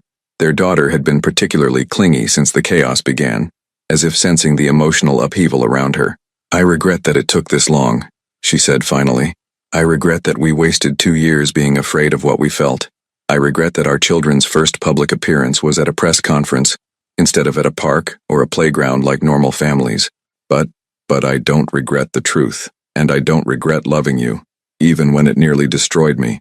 Lachlan stepped into the room, sitting cross-legged on the floor beside them with an unconscious grace that would have surprised his business associates. Kieran immediately crawled toward him, fascinated by this person who was becoming less of a stranger with each passing hour. "There's something else we need to discuss," Lachlan said, lifting Kieran onto his lap. "Victoria called an hour ago." Elowen's body tensed. What did she want? To congratulate me on my performance, as she put it. She seemed to think the press conference was just another strategic move. And what did you tell her? That she'd lost? That her threats were meaningless now that the truth was public? Elowen studied his face, noting the way his jaw tightened when he mentioned Victoria's name. "But that's not all, is it?" Lachlan was quiet for a moment, bouncing Kieran gently while he found his words. "She made it clear that this isn't over, that she has other ways to hurt us, hurt the children. She mentioned custody challenges, investigative journalists, ways to make our lives hell that don't require tabloid headlines." Fear flickered across Elowen's features. "She can't take them away from us." "No, she can't. But she can make fighting to keep them expensive and traumatic. She can drag our private lives through court proceedings, force invasive investigations into our fitness as parents." Celeste began to fuss, and Elowen automatically lifted her, using the familiar routine of maternal comfort to steady herself. "What are you saying?" "I'm saying that being with me puts you and the children at risk, that loving me comes with consequences you shouldn't have to face." The words hung between them like a test, and Elowen felt the familiar fear creep up her spine, the fear that he was looking for an exit, a reason to retreat back into his carefully controlled world. "So what do you want to do?" she asked, her voice carefully neutral. "I want to marry you," he said simply. The words hit her like a physical shock. "What?" "I want to marry you. For real this time. Not a contract, not an arrangement, not a strategic alliance. I want to marry you because I love you and I want our children to grow up in a home where their parents choose each other every day." Elowen stared at him, searching his face for any hint of calculation or strategy, but all she saw was raw honesty and something that looked suspiciously like hope. "Lachlan, I know it's crazy. I know we have 1,000 things to work through, and I know I have no right to ask for another chance after everything I've put you through. But Elowen, I can't lose you again. I won't survive it this time. Before she could respond, the doorbell rang with sharp insistence. They both froze, remembering the media circus outside, but James's voice came through the intercom. "Mr. Pierce, there's a Dr. Sarah Chen here to see Ms. Hart. She says it's regarding the children's medical records." Elowen went pale. "She's not supposed to be here for another 2 days." "Who is she?" Lachlan asked. "The pediatrician who's been treating Kieran and Celeste in Portland. She was supposed to forward their medical files to a London practice, but she said she wanted to examine them one more time before the transition." Something cold settled in Lachlan's stomach. "You didn't arrange for her to come here?" "No, and she doesn't have this address." They looked at each other with growing alarm. James's voice came through the intercom again. "Sir, should I send her up?" "No," Lachlan said sharply. "James, ask to see her identification, and call building security." "Of course, sir." Elowen was already moving, gathering the babies with quick efficiency. "Something's wrong. Dr. Chen would never show up unannounced, and she certainly wouldn't have our address." Lachlan's phone buzzed with a text message. When he read it, his blood turned to ice. "You should have taken my offer when you had the chance. Some secrets are bigger than love stories." "V. Victoria," he said grimly, showing Elowen the message. "What secrets? What is she talking about?" Before he could answer, James's voice crackled through the intercom again, but this time with urgency. "Mr. Pierce, the woman downstairs isn't Dr. Chen. She's a private investigator named Miranda Davies. She claims to have information about Ms. Hart that you need to see immediately." Elowen's face went white. "Miranda Davies," she whispered. "You know her? She's the investigator who helped me disappear after our divorce. The one who created my new identity, helped me stay hidden." Elowen's voice shook. "If she's here, it means someone with serious resources has been looking for me." Victoria. But why now? What could she possibly hope to gain? Lachlan's mind raced through possibilities, each one worse than the last. Victoria was brilliant, vindictive, and patient. If she'd hired the same investigator who had helped Elowen vanish, it could only mean she'd uncovered something devastating. His phone rang. Victoria's name on the screen made his jaw clench, but he answered. "What do you want?" "To make you an offer." Victoria's voice was silk over steel. "One last chance to save your little family from complete destruction. I'm listening. Meet me. Tonight. Alone. The Shard observation deck. 10 p.m. Come alone, or I promise you that by tomorrow morning, Elowen Hart will be facing charges that will destroy her life and take those children away from both of you forever." The line went dead. Elowen had heard enough to understand the threat. "What charges, Lachlan? What is she talking about?" "I don't know, but we're going to find out." He stood, his face set with grim determination. "Call Margaret. Tell her to get our lawyers here immediately. Call Mrs. Harrison and ask her to arrange security for the building." "Where are you going?" "To end this. Not alone." Elowen stood as well, still holding Celeste. "Whatever Victoria thinks she knows, whatever she's planning, we face it together. Elowen, if she's right, if there are charges, then we'll fight them. Together. But I'm not letting you walk into whatever trap she's set without backup. The children, James and Mrs. Harrison, can watch them for a few hours. They'll be safer here than anywhere else." Lachlan looked at his family, at Kieran reaching for him with complete trust, at Celeste content in her mother's arms, at Elowen standing ready to fight beside him despite every reason to run. "You could leave," he said quietly. "Take the children and disappear again. Miranda Davies could help you, keep you safe from whatever Victoria has planned. Is that what you want? I want you to be safe. I want our children to be protected. Then stop trying to face this alone." Elowen's voice carried the steel he remembered from their business days, the strength that had first drawn him to her. "We're stronger together, Lachlan. Isn't that what today taught us?" Outside, London glittered in the approaching darkness, full of secrets and shadows and the promise of confrontation. But inside the nursery, surrounded by evidence of their love and their hope for the future, Lachlan and Elowen prepared to face whatever storm Victoria Ashworth had brewing. Because this time, they wouldn't let fear tear them apart. This time, they would choose each other, no matter what the cost. The Shard pierced the London sky like a glass dagger, its observation deck offering a panoramic view of the city sprawling below. At 10 p.m., the tourist crowds had long departed, leaving the space eerily quiet except for the whisper of wind against reinforced glass. Victoria Ashworth stood silhouetted against the glittering cityscape, her platinum hair catching the ambient light as she waited with predatory patience. Lachlan and Elowen emerged from the elevator together, their footsteps echoing in the vast space. They'd left the children with James and Mrs. Harrison, surrounded by security that would make Fort Knox envious. but no amount of protection could shield them from whatever truth Victoria was about to unleash. "I told you to come alone," Victoria said without turning around. "And I told you that we're done playing by your rules," Lachlan replied, his voice carrying across the observation deck. Victoria finally turned, and in the ambient lighting, her beauty was sharp as winter, all elegant angles and calculated perfection, but her eyes held a darkness that spoke of obsession and barely controlled rage. How touching.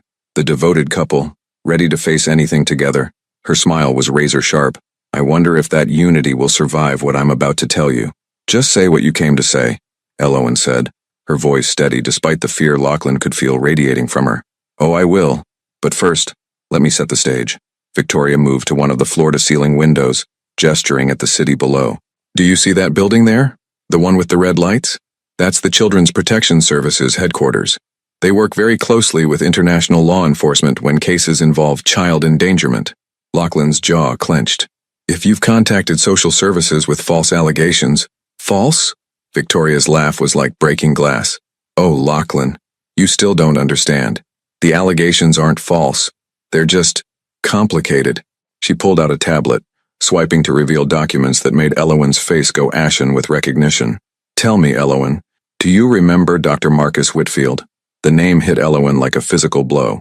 Lachlan watched her sway slightly, her hand reaching out to steady herself against the glass. "I can see that you do," Victoria continued with satisfaction. "Dr. Whitfield was the attending physician when your twins were born prematurely in Portland. Very dedicated doctor. Very thorough in his record-keeping." "What are you talking about?" Lachlan demanded, moving protectively closer to Elowen. "I'm talking about medical fraud, identity theft, and child endangerment charges that could send your beloved Elowen to prison for 10 years. Victoria's voice carried the satisfaction of someone holding all the cards. "You see, when our dear Elowen disappeared after your divorce, she didn't just change her name. She assumed a completely false identity." Elowen's breathing had become shallow, but she forced herself to speak. "I had to protect myself and the babies." "Protect yourself by using a dead woman's social security number? By forging medical histories and birth certificates?" Victoria's eyes glittered with malicious triumph. "The identity you've been living under belongs to one Elowen Hart, who died in a car accident in Nevada 3 years ago. A very convenient death for someone who needed to disappear." The accusation hung in the air like poison. Lachlan looked at Elowen, seeing not guilt but the exhausted resignation of someone whose deepest secret had finally been exposed. "Is it true?" he asked quietly. Elowen closed her eyes, her voice barely above a whisper. "Yes." "You see, Lachlan," Victoria continued, circling them like a shark scenting blood, "your precious Elowen isn't just the wronged wife seeking to protect her children. She's a fugitive who's been living under a stolen identity, who gave birth to those babies using fraudulent documents, who's been claiming medical benefits and government assistance under false pretenses." "Why?" Lachlan asked, his voice rough with confusion and pain. Elowen opened her eyes, meeting his gaze with a mixture of love and desperation. "Because I couldn't use my real name. Because if I'd filed for divorce as Elena Morrison instead of Elowen Hart, you would have found me in a day." The words hit him like lightning. Elena Morrison. My real name. The name on my birth certificate. My Stanford transcripts. My original employment records. Tears were streaming down her face now. The name that would have led you straight to my mother's medical files, to the debt collectors, to everything I was trying to escape. Victoria moved closer, sensing the kill. Elena Morrison, who embezzled $200,000 from her previous employer before coming to work for you, Lachlan. Who used that stolen money to pay for her mother's experimental cancer treatments. Who's been running from federal fraud charges for 5 years. "That's not..." Elowen started to protest, but Victoria cut her off. "Isn't it? The money went missing from Hartwell and Associates the same week you left that job. Convenient timing, wouldn't you say?" "I didn't steal anything," Elowen said, her voice gaining strength. "I borrowed it. I was going to pay it back." "With what money? You were drowning in debt. Your mother was dying, and you had no way to repay what you'd taken. So you ran, changed your name, forged your credentials, and convinced Lachlan Pierce to marry you under false pretenses." Lachlan felt the foundation of everything he thought he knew crumbling beneath his feet. "Elena," he said softly, testing the unfamiliar name. "It doesn't matter what my name is," she said fiercely. "It doesn't change who I am, or what we've been to each other, or what our children mean to us. Doesn't it?" Victoria's voice carried false sympathy. "Because I have to wonder, Lachlan, how much of the woman you fell in love with was real? How much was just another carefully constructed lie?" "Stop," The word came out harder than Lachlan had intended. Just stop. Victoria raised an eyebrow. Excuse me? I said stop. Lachlan moved to stand beside Elowen, taking her hand in his. You want to know how much of her was real? All of it. Every moment, every conversation, every night we spent together, that was real. Even though she lied to you about everything? Her name, her past, her very identity? Especially because she lied to me. Lachlan's voice grew stronger, more certain. Do you know what it takes to reinvent yourself completely? To build a new life from nothing, with no support, no safety net, no one to turn to? It takes courage I can't even imagine. He turned to face Elowen fully, his gray eyes holding hers with unwavering intensity. You want to know what I see when I look at you? I see a woman who was brave enough to sacrifice everything to save her mother. I see someone who was strong enough to start over with nothing when staying would have been easier. I see the mother of my children, who protected them from a world that would have torn them apart. Lachlan, Elowen whispered, fresh tears spilling down her cheeks. I see the woman I fell in love with, whether her name is Elowen or Elena or anything else. Because your name isn't what makes you who you are. Your heart is, your courage is, your capacity to love despite everything you've been through. That's what makes you extraordinary.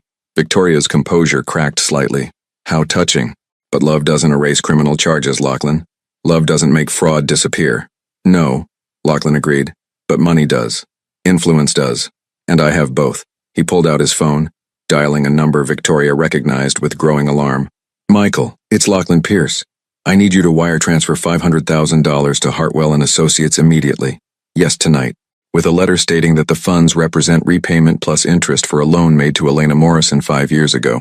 Full documentation, retroactive paperwork, whatever it takes to make this legal and binding. Victoria stepped forward, her mask finally slipping to reveal naked fury. You can't what?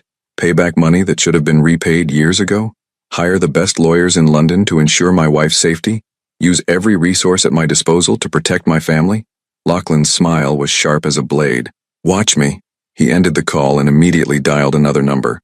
Margaret, I need you to contact the U.S. Attorney's Office immediately. I'm prepared to make a full settlement for any outstanding charges against Elena Morrison, with the understanding that all charges will be dropped upon repayment. Yes, I know what time it is. Make it happen. Victoria was backing away now, realizing that her carefully laid trap was closing around her instead of its intended targets. This won't work, she said desperately. The identity fraud, the false documents, will be handled by the immigration lawyers I'm hiring tomorrow morning, Lachlan said calmly. Elena Morrison will resume her legal identity, with full documentation and government cooperation. The transition will be seamless. The children's birth certificates will be amended to reflect their mother's correct legal name. All medical records will be updated accordingly. Everything will be legitimate. Victoria stared at him in shock. You're willing to do all of this? Risk everything you've built, spend millions in legal fees, possibly face charges yourself for aiding a fugitive? Lachlan looked at Elowen, at Elena, and felt the last piece of his old life fall away. I'm willing to do anything for my family, he said simply, because that's what love means. Not just the easy parts, not just when it's convenient. All of it. The messy, complicated, frightening parts too. He turned to Victoria one final time. So here's what's going to happen. You're going to delete every photo, every document, every piece of information you have about my wife and children. You're going to disappear from our lives completely. And if you ever threaten my family again, you'll discover exactly how ruthless I can be when someone I love is in danger. Victoria's face was white with rage and defeat. This isn't over. Yes, Lachlan said quietly. It is. As Victoria stalked toward the elevators, her heels clicking angrily against the floor, Elowen turned to face the man she loved. Elena Morrison, he said softly, testing the name again. Are you angry? I'm proud, he said, cupping her face in his hands. I'm proud of your strength, your sacrifice, your courage. I'm proud that you trusted me enough to let me fight for you. I love you, she whispered. Whatever name I use, whoever I am or was, I love you. I love you too, Elena Morrison. Elowen Hart. Mrs. Pierce, if you'll have me. He smiled, and for the first time in weeks it reached his eyes. I love all of you. Every part, every secret, every beautiful, complicated piece of who you are. Below them, London glittered like scattered diamonds, and somewhere in the city their children were sleeping safely, protected by love and money, and the promise of a future built on truth instead of fear. And high above it all, in a tower of glass and steel, A man who had spent his life avoiding risk finally understood that the greatest risk of all was not loving completely. 2 years later, the morning sun filtered through the tall windows of their Cotswolds home, casting golden rectangles across the hardwood floors where toy trains and picture books lay scattered in comfortable chaos. Elena Pierce, she'd legally reclaimed her birth name after marrying Lachlan for the second time, sat cross-legged on the Persian rug, watching their 3-year-old twins navigate the complex social dynamics of sharing. "Mine," Celeste declared, clutching a stuffed elephant to her chest with the fierce possessiveness that only toddlers could manage. "Share, Cece," Kieran said with the patient wisdom of someone exactly 3 minutes older than his sister. He offered her one of his toy cars in exchange, and after a moment of serious consideration, Celeste accepted the trade. "Good negotiating," Lachlan observed from the doorway, balancing a tray of coffee and toast. At 41, he moved with the easy confidence of a man who had finally learned to prioritize what truly mattered. His sandy hair was slightly longer now, often tousled by small hands, and his eyes held a warmth that had been absent during his corporate days. "They get it from you," Elena replied, accepting her coffee with a grateful smile. "Yesterday, Kieran convinced Mrs. Chen to give him an extra biscuit by offering to help reorganize her bookshelf. Brilliant boy, though I think he gets his charm from you." Elena laughed, the sound rich and unguarded in a way it never had been during their first marriage. "We both know charm isn't my strong suit. I'm more of the stubborn determination until you wear everyone down type." "That's not charm?" Lachlan settled beside her on the floor, immediately becoming a human climbing structure as both children abandoned their toys in favor of their father. "Because it worked on me." The house around them bore little resemblance to either of their previous homes. The Knightsbridge flat had been sold, along with most of Lachlan's unnecessary properties. This Georgian manor house in the Cotswolds was smaller than his former penthouse but infinitely warmer, filled with family photos, children's artwork, and the comfortable clutter of people who actually lived in their space. Elena had kept her promise to work in publishing, though now she ran her own small press from the converted stable block, specializing in debut literary fiction. It was work that fed her soul in ways that corporate efficiency never had, and Lachlan had scaled back his business empire to focus on sustainable infrastructure projects that made a difference rather than just generating profit. "Daddy playground?" Celeste asked, tugging on his sleeve with the persistence of someone who knew her requests were rarely denied. "After breakfast," he promised, which earned him a delighted squeal and an enthusiastic hug that nearly knocked him backward. "She has you completely wrapped around her finger," Elena observed with fond exasperation. "They both do, and so do you." He caught her hand, running his thumb over the simple platinum band that had replaced the elaborate diamond from their contract marriage. "No complaints here." Elena studied their joined hands, still sometimes amazed by how different this felt from their first attempt at marriage. Then, every touch had been tentative, loaded with unspoken rules and careful boundaries. Now their physical connection was as natural as breathing, hands that sought each other automatically, casual kisses, the easy intimacy of people who had seen each other at their worst and chosen to stay anyway. "Do you ever miss it?" she asked quietly. "The old life, the power, the control, the simplicity of only having to worry about yourself?" Lachlan considered the question while Kieran climbed onto his shoulders and Celeste settled into his lap, both children taking his attention for granted in the way that only beloved children could. "I miss the 8 hours of uninterrupted sleep," he said finally, earning a laugh from Elena. "And I miss being able to have adult conversations without someone asking for juice boxes in the middle of important sentences." "Juice!" Celeste announced as if summoned by his words. "See?" He dropped a kiss on her dark hair, so like his own, before continuing. "But miss the isolation, the fear of vulnerability, the emptiness of measuring my worth by profit margins?" He shook his head. "Never. Even when Kieran had that fever last month and we spent 3 days in the hospital convinced he was seriously ill. Especially then, because that was the moment I realized that all the money in the world is worthless if you don't have people to worry about." He shifted Celeste more comfortably, noting the way she immediately snuggled closer. "The terror I felt when he was sick was proof that I'm finally alive in ways I never was before." Elena's eyes softened with understanding. She'd watched him transform over the past 2 years, had seen him learn to father their children with a tenderness that sometimes brought tears to her eyes. He read bedtime stories with elaborate character voices, pushed them on swings until his arms ached, and had once spent an entire weekend building an elaborate blanket fort in the living room, just because Celeste had mentioned wanting a castle. "Mrs. Chen called yesterday," Elena said, settling back against the sofa with her coffee. She wants to know if we'll bring the children to visit Portland this summer. What did you tell her? That I'd talk to you. Portland holds complicated memories. Lachlan nodded, understanding the weight behind her words. The small apartment where she'd struggled alone. The NICU where their premature babies had fought for life while he remained oblivious to their existence. The bookstore where she'd worked for minimum wage while raising twins. It was a chapter of their story that still carried pain despite its ultimate resolution. We should go, he said finally. The children should see where they were born. Meet the people who helped you when I couldn't. Mrs. Chen was your family when you needed one most. It won't be easy. The important things never are. He met her eyes over Kieran's head. But we're stronger now. And I want our children to understand their whole story, not just the fairy tale ending. Kieran had fallen asleep against his father's shoulder, exhausted by the morning's excitement. Celeste was fighting sleep, but losing, her eyelids drooping despite her determined attempts to stay awake. Nap time, Elena observed. 5 more minutes, Lachlan said, reluctant to disturb the peaceful moment. I have a conference call with the Singapore team later, but right now, this is exactly where I want to be. Elena studied his face, noting the complete absence of the restless energy that had once driven him from meeting to meeting, deal to deal. Success now meant something entirely different, measured in bedtime stories read, scraped knees kissed, family dinners shared around a table that bore the marks of art projects and homework sessions. Do you think they'll understand someday? She asked. When they're older, when they learn about the contract marriage and the scandal and everything we went through to get here, I think they'll understand that love isn't perfect or simple or easy. I think they'll understand that sometimes the best things in life come from the most complicated beginnings. He shifted to look at her directly. And I think they'll be proud that their parents fought for each other instead of giving up when things got difficult. Even when I lied about my identity for 2 years. Especially then, because you did what you had to do to survive, to protect them, to build a life for our family. That's not something to be ashamed of. That's something to be proud of.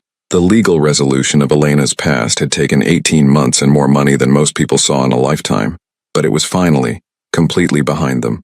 Elena Morrison Pierce was now her legal name, with documentation that satisfied both American and British authorities. The children's birth certificates bore the correct information, their medical records were seamless, and the shadow of Victoria Ashworth's threats had been relegated to an unpleasant memory. Victoria herself had disappeared from their lives as completely as she'd entered them, though Lachlan occasionally received updates from his security team about her whereabouts. She'd started a new company in Hong Kong, seemingly focused on legitimate business ventures rather than personal vendettas. He hoped, for everyone's sake, that she'd found whatever peace had been driving her destructive behavior. Juice, Mama, Celeste mumbled sleepily, her request more automatic than urgent. After your nap, sweetheart, Elena said softly, stroking her daughter's hair. Promise? Promise. The simple exchange, the kind of ordinary moment that filled their days now, reminded Lachlan of how profoundly his definition of success had shifted. 2 years ago, promises were contracts, negotiations, strategic advantages. Now they were sacred commitments to small people who trusted him completely. His phone buzzed with a text from James, who had followed them to the Cotswolds and now managed their much simplified household with the same dedication he'd once applied to Lachlan's corporate schedule. Singapore team requesting to move call earlier. Shall I reschedule for after nap time? Lachlan typed back quickly. Yes. Family time is non-negotiable. Elena noticed the exchange and smiled. Remember when you used to take calls during dinner? I remember when I used to think business calls were more important than family dinner. Different person, different priorities. Better person, she corrected gently. Person who finally learned what actually matters. Both children were fully asleep now, Kieran snoring softly against his father's shoulder while Celeste had curled into a perfect ball in Lachlan's lap. The morning sun had shifted, painting new patterns across the floor, and somewhere in the kitchen, their housekeeper was quietly preparing lunch. We should put them down in their beds, Elena said, though she made no move to get up. We should, Lachlan agreed, also staying perfectly still. They sat in comfortable silence, reluctant to break the spell of the moment. Outside, the Cotswolds countryside stretched in rolling green hills dotted with sheep and ancient stone walls. It was peaceful in a way that Lachlan's former life had never been, quiet enough to hear birds singing and wind moving through trees instead of traffic and construction and the constant hum of urban ambition. I love you, Elena said suddenly, the words emerging without preamble or explanation. I love you too, he replied immediately. All of you. Forever. Even when I'm stubborn and overthink everything and insist on reading the children educational books instead of just fun stories? especially when you do all of those things. Though I notice you've started adding more picture books to the rotation. They wear me down. Between you and the twins, I'm completely outnumbered by people who think bedtime stories should be entertainment rather than learning opportunities. Good thing you love us anyway. Best thing, she corrected. Later, after the children were settled in their beds and Lachlan had finished his conference call, they would walk through the village to pick up groceries, stopping to chat with neighbors who knew them simply as the Pierce family, rather than as tabloid headlines or business titans. They would prepare dinner together while the twins helped by sorting vegetables and stealing tastes of everything within reach. After bedtime stories and goodnight kisses, they would sit in their garden with glasses of wine, planning Kieran's upcoming birthday party, and discussing Elena's latest manuscript submission. They would make love with the unhurried passion of people who had all the time in the world, and they would fall asleep with her head on his shoulder and his arm around her waist. It was an ordinary life, the kind that millions of people lived without fanfare or recognition. But for two people who had nearly lost each other to fear and pride and the weight of their own complicated histories, it was extraordinary in its simple perfection. "What are you thinking about?" Elena asked, noting the distant look in his eyes. "Just this. All of it. How different everything is from what I thought I wanted. Better or worse? Immeasurably better. So much better that I can't even remember who I was before you. Before them." He gestured toward the stairs where their children slept. "Sometimes I look back at my old life and it feels like it belonged to someone else entirely. It did, in a way. We're both different people now. Better people. Happier people," she corrected. "More honest. More brave. More tired," he added with a laugh which earned him a gentle elbow to the ribs. "Worth it, though. Every sleepless night, every temper tantrum, every moment of chaos. Completely worth it." Elena curled closer to him on the sofa, fitting against his side with the ease of long practice. Outside, the afternoon was growing warm, and somewhere in the distance, church bells chimed the hour. It was peaceful and perfect, and exactly the life neither of them had known they wanted. "No regrets?" she asked, the question that had become their private ritual. "Only one," Lachlan replied, his standard response. "Which is? That it took us so long to get here." Elena smiled, pressing a kiss to his jaw. "We got here when we were ready, when we were brave enough to choose love over fear, when we learned that the greatest risk isn't loving someone, it's not loving them enough." They sat together in the golden afternoon light, surrounded by the evidence of their love and their courage, and their commitment to choosing each other every day. Their children slept peacefully upstairs, secure in the knowledge that they were wanted and cherished. Their future stretched ahead of them, uncertain in its details but absolutely certain in its foundation. It wasn't the fairy tale ending that movies promised, with perfect people making perfect choices. It was something better, the real-life ending that came from flawed people choosing to fight for each other, to grow together, to build something beautiful from the broken pieces of their past. And in a world that often seemed to reward cynicism over hope, their love stood as proof that sometimes, against all odds and expectations, the brave choice was also the right choice. Sometimes, love really was enough. Would you have made the same choice when faced with the decision between safety and love? Your participation means a lot to the channel. Please share your thoughts in the comments. Thank you for watching. If you enjoyed the story, please subscribe to our channel and leave a comment below letting us know what you thought. Your feedback and support mean a lot to us. Stay tuned for more exciting stories.